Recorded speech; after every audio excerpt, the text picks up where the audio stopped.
You know, when we talk about optimizing male hormones, the conversation almost always lands on testosterone and its more powerful cousin, DHT. But what if I told you that the most common way we manage DHT is actually creating a whole new set of problems? Today, we're diving into a really fascinating paradox in male hormone management. And the star of the show is a hormone you probably weren't expecting: progesterone. Okay, so here's our game plan. We're going to start with a common problem that pops up in the clinic, then we'll uncover the collateral damage it's doing in the brain. That's the really surprising part. We'll look at two major pathways that are in this constant dance, and then we'll see how progesterone comes in as this sort of master modulator, leading us to a way smarter way of thinking about hormones. All right, let's kick things off with this paradox. It's a situation that tons of practitioners and their patients run into. A treatment that, on paper, makes perfect sense. But in reality, it ends up backfiring in some really unexpected ways. And this is the big question, right? A patient comes to you.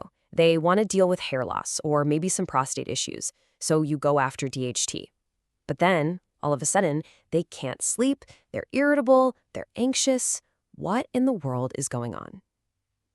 The answer, it turns out, tells a much, much deeper story about our biology. I mean, on the surface, the logic seems totally sound. There's this enzyme, 5-alpha reductase, or 5-AR for short, and its job is to turn testosterone into the much more potent DHT. So if DHT is causing the problems, hey, just block the enzyme that makes it. Simple, right? And this approach is everywhere. You've got the well-known drugs like Finasteride, sure, but then you have a whole host of really common natural supplements. Things like zinc, saw palmetto, even curcumin.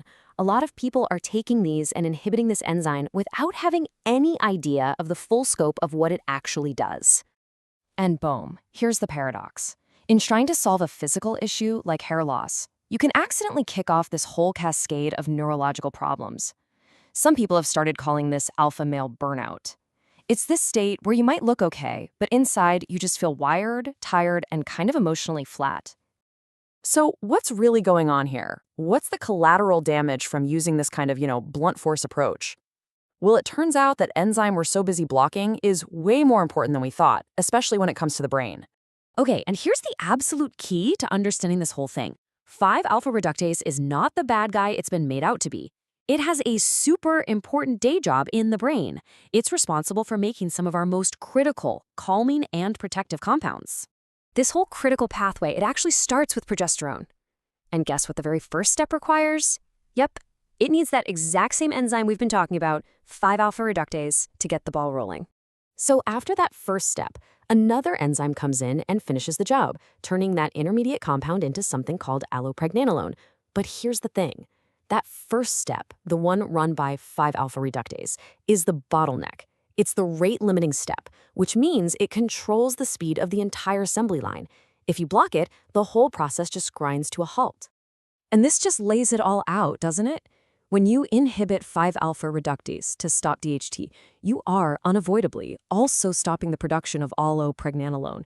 You're basically starving the brain of one of its most essential tools for staying calm and getting good sleep. And the importance of allopregnanolone, I mean, you really can't overstate it. It's a huge player in our GABA system, which is our main calming system. It helps us get deep sleep, it has powerful anti-anxiety effects, it helps stabilize our mood, and it even protects our brain cells. It's no wonder that taking it away causes so many problems. But, biology is never that simple, right? It's rarely about just one single pathway. 5-alpha reductase actually has a sister enzyme that takes our hormones down a completely different path. And understanding this balance is absolutely key. Think of it like this. There is a fork in the road for your hormone metabolism. If you go down one path with 5-alpha reductase, you're amping up the hormone's power. If you go down the other path with 5-beta reductase, you're calming things down and clearing things out. This chart really breaks it down nicely. On one side, you've got the 5-alpha pathway, boosting those strong androgen signals in places like your skin and prostate. But on the other side, you have the 5-beta pathway, which is kind of like the off switch. And what's really wild is that this 5-beta enzyme is also crucial for making bile, which links our whole hormone clearance system directly to our digestion. Who knew? So what this all boils down to is balance. A healthy body needs both. You need the on-switch action of 5-alpha for sure, but you absolutely need the off-switch and the cleanup crew of 5-beta to keep everything in harmony. Okay, so this brings us to the really elegant solution here.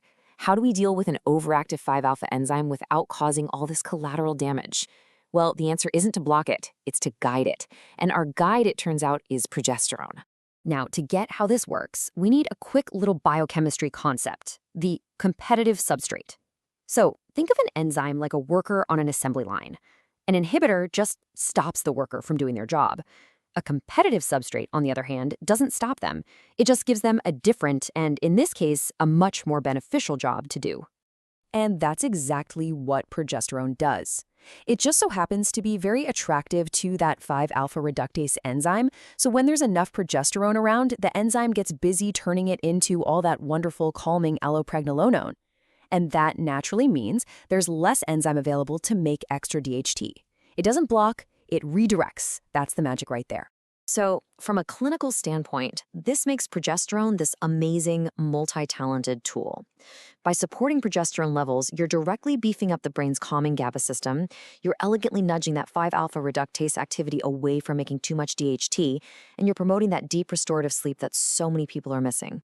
So when you put all of this together, it really calls for a fundamental shift in how we approach hormone optimization. We need to move away from this simplistic model and towards something way more sophisticated. The old way of thinking was just about chasing a number on a lab report, right? Block DHT no matter what.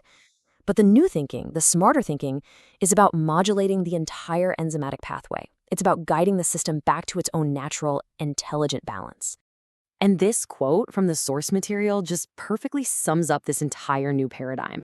The goal isn't just to jam more hormones in or block others. It's about restoring the body's own wisdom, its own enzymatic intelligence. It's a really profound shift in perspective. So we'll leave you with this question to think about in your own practice or just for yourself. Are you treating hormone levels or are you guiding metabolic pathways?